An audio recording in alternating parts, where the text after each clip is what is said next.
बरकी रूह का मकनातीसी असर किस तरह होता है देखेंगे। हमने यहाँ पर एक तजुर्बा तैयार किया है कि एक बैटरी को दो इलेक्ट्रिक वायर से जोड़ा है, फिर इन वायर को जो है हमने कॉपर वायर को एक लोहे के मेख पर जो है कॉइल की तरह लपेटा हुआ है।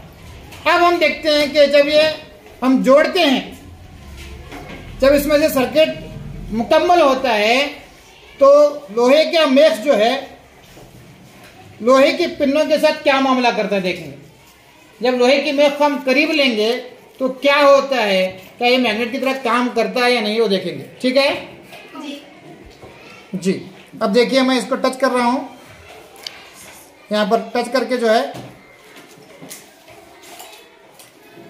देख सकते हैं आप क्या हो रहा है, चिपक गया नहीं।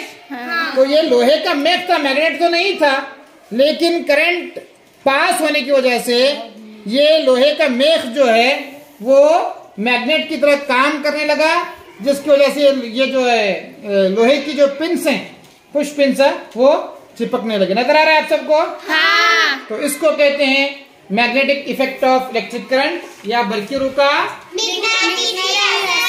जी। फिर इस मकनातीस को बर्क मकनातीस या इलेक्ट्रोमैग्नेट भी कहते हैं।